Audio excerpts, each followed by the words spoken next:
नमस्कार शेतकरी बांधवांनो, मी ॲग्रिकॉस प्रतिभा रोकडे आपलं ॲग्रोवर्ड या चॅनलवरती स्वागत करते. तर शेतकरी बांधवांनो, खरीप हंगामाला सुरुवात झालेली आहे आणि खरीप हंगामामध्ये घेतले जाणारे मुख्य पिकं म्हणजे हरभरा असेल, गहू असेल किंवा कांदे असतील. तर आता भरपूर शेतकऱ्यांनी गहू या पिकाची पेरणी केलेली आहे. गहू या पिकामध्ये सुरुवातीला आपण पहिली फवारणी कोणती केली पाहिजे, म्हणजेच तणनाशक फवारल्यानंतर गहू पिकामध्ये गव्हाचे चांगले फुटवे होण्यासाठी आपण पहिली फवारणी ही कोणती केली पाहिजे याबद्दलची सविस्तर माहिती मी तुम्हाला आजच्या व्हिडिओच्या माध्यमातून सांगणार आहे. तर त्यासाठी तुम्ही आपला व्हिडिओ शेवटपर्यंत व्यवस्थित बघा, जेणेकरून तुम्हाला सविस्तर माहिती होईल की कोणते कंटेंट असलेले औषधं घेतले पाहिजे कॉम्बिनेशनमध्ये. त्याचबरोबर महत्त्वाचं म्हणजे जर तुमचा गहू अजून लहान असेल, जर तुम्ही अजूनही तणनाशकची फवारणी ही जर केली नसेल, तर तणनाशकमध्ये आपण कोणते तणनाशक वापरले पाहिजे की जेणेकरून रिझल्ट चांगल्या प्रकारे येतील.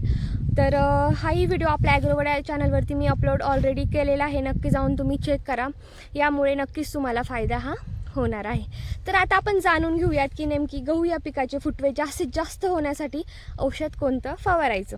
त्याआधी जर तुमचे इतर काही पिकांबद्दल प्रश्न असतील तर तेही नक्की मला कमेंटमध्ये कळवा, यावरती नक्कीच मी तुम्हाला रिप्लाय करेल. आणि हो, यापुढचे येणारे शेतीविषयक जेही नवनवीन व्हिडिओज आहेत ते बघण्यासाठी आपला ॲग्रोवर्ड हा चॅनल सबस्क्राईब करायला अजिबातही विसरू नका.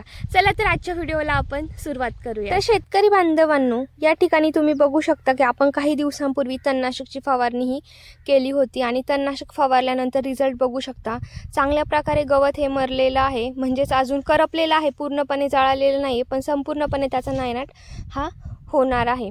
तर आता तणनाशकची फवारणी केल्यानंतर महत्त्वाचं असतं की गव्हाचे चांगले फुटवे व्हावे, म्हणजेच जास्त उत्पन्न आपल्याला पुढे जाऊन मिळेल. तर आता गव्हाचे फुटवे होण्यासाठी आपण कोणते औषधं घेतले पाहिजे हे आपण बघणार आहोत. आणि त्याचबरोबर महत्त्वाचं म्हणजे की सध्या ढगाळ वातावरण आहे, अचानक पावसाचं वातावरण होत आहे. तर अशा वातावरणामध्ये आपल्या गहू या पिकावर बुरशीजन्य रोगांचा प्रादुर्भाव होऊ नये, म्हणजेच तांबेरा असेल, गेरवा असेल, तर इत्यादी रोगांचा प्रादुर्भाव आपल्या पिकावरती होऊ नये, यासाठी आता आपण तातडीने कशा पद्धतीने कॉम्बिनेशनमध्ये औषधं घेतले पाहिजेत की जेणेकरून गव्हाचे फुटवेही चांगले होतील. आणि त्याचबरोबर महत्त्वाचं म्हणजे की इतर बुरशीजन्य रोगांचा प्रादुर्भाव आपल्या प्लॉटवरती होणार नाही. तर चला आपण सविस्तर माहिती जाणून घेऊयात. तर या कॉम्बिनेशनमध्ये शेतकरी बांधवांनो, आपल्याला एक इन्सेक्टिसाईडचा वापर करायचा आहे, एक फंगीसाईडचा वापर करायचा आहे, एक टॉनिकचा वापर करायचा आहे आणि त्यासोबत महत्त्वाचं म्हणजे एक विद्राव्य खताचाही वापर आपल्याला यामध्ये आवश्यक करायचा आहे की जेणेकरून जास्तीत जास्त फुटवे होण्यासाठी मदत होईल. तर आता आपण सुरुवातीला इन्सेक्टिसाईड कोणतं घेतलं पाहिजे याबद्दलची सविस्तर माहिती जाणून घेऊयात. तर इन्सेक्टिसाईडमध्ये आपल्याला सिजंटा या कंपनीचं कराटे या नावाने जे औषध उपलब्ध आहे मार्केटमध्ये, हे घ्यायचं आहे. हे घेत असताना याचं प्रमाण आपल्याला प्रतिपंपासाठी 20 ml असं घ्यायचं आहे. यामुळे काय होणार आहे की मौटा असेल किंवा इतर किडी असतील यांचं संपूर्णपणे नायनाट होण्यासाठी मदत होणार आहे. तर कराटे हे आपल्याला आवश्यक वापरायचं आहे. यानंतरचं दुसरं औषध म्हणजे की PI कंपनीचं बायोविटा एक्स.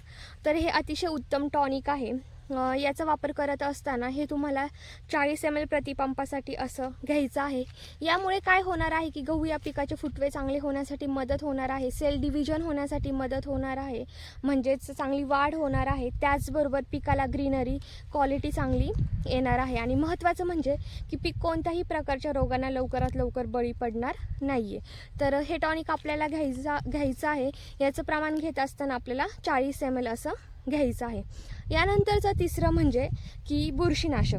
तर बुरशीनाशकमध्ये आपल्याला एंडोफिल कंपनीचं M45 हे बुरशीनाशक घ्यायचं आहे की जेणेकरून ढगाळ वातावरणामध्ये कोणत्याही प्रकारे आपल्या पिकाला नुकसान होणार नाही, कोणत्याही बुरशीजन्य रोगांचा प्रादुर्भाव पिकाला लवकर होणार नाही. तर यासाठी आपल्याला एंडोफिल कंपनीचं जे M45 आहे याचा वापर आवश्यक करायचा आहे. हे घेत असताना हे आपल्याला 30 ग्रॅम प्रतिपंपासाठी घ्यायचं आहे. यानंतरचं महत्त्वाचं म्हणजे की जास्तीत जास्त फुटवे होण्यासाठी नेमकी विद्राव्य खताचा वापर कोणत्या करायचा. तर यासाठी शेतकरी बांधवांनो, आपल्याला 1261 या विद्राव्य खताचा वापर करायचा आहे की यामुळे जास्तीत जास्त फुटवे होण्यासाठी मदत होणार आहे. तर 1261 हे विद्राव्य खत वापरत असताना याचं प्रमाण हे आपल्याला 100 ग्रॅम प्रतिपंपासाठी असं घ्यायचं आहे.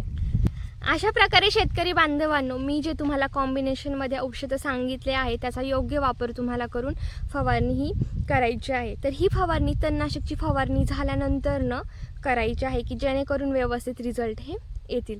तर कशी वाटली तुम्हाला आजची माहिती नक्की कमेंटमध्ये सांगा. आणि महत्त्वाचं म्हणजे की आता गहू या पिकासाठी आपण खत नियोजन कशा पद्धतीने केलं पाहिजे, खत व्यवस्थापन नेमकं कशा पद्धतीने केलं पाहिजे, कोणते खतं वापरले पाहिजेत याबद्दलचाही मी सविस्तर व्हिडिओ आपल्या ॲग्रोवड्या चॅनलवरती अपलोड करणार आहे. तर त्यासाठी तुम्ही आपला ॲग्रोवड हा चॅनल नक्की सबस्क्राईब करून ठेवा की जेणेकरून या पुढचे येणारे शेतीविषयक जेही नवनवीन व्हिडिओज आहेत हे तुमच्यापर्यंत वेळेत पोहोचतील. तर हा व्हिडिओ नक्की इतरही शेतकऱ्यांपर्यंत शेअर करा जेणेकरून त्यांनाही या व्हिडिओच्या माध्यमातून मदत होईल. आणि हो, महत्त्वाचं म्हणजे जर तुमच्या इतर पिकांबद्दल काही प्रश्न असतील, काही समस्या असतील तर त्याही नक्की मला कमेंटमध्ये कळवा. यावरती नक्कीच मी तुम्हाला रिप्लाय करेल. चला तर आजचा व्हिडिओ मी येथेच एंड करते.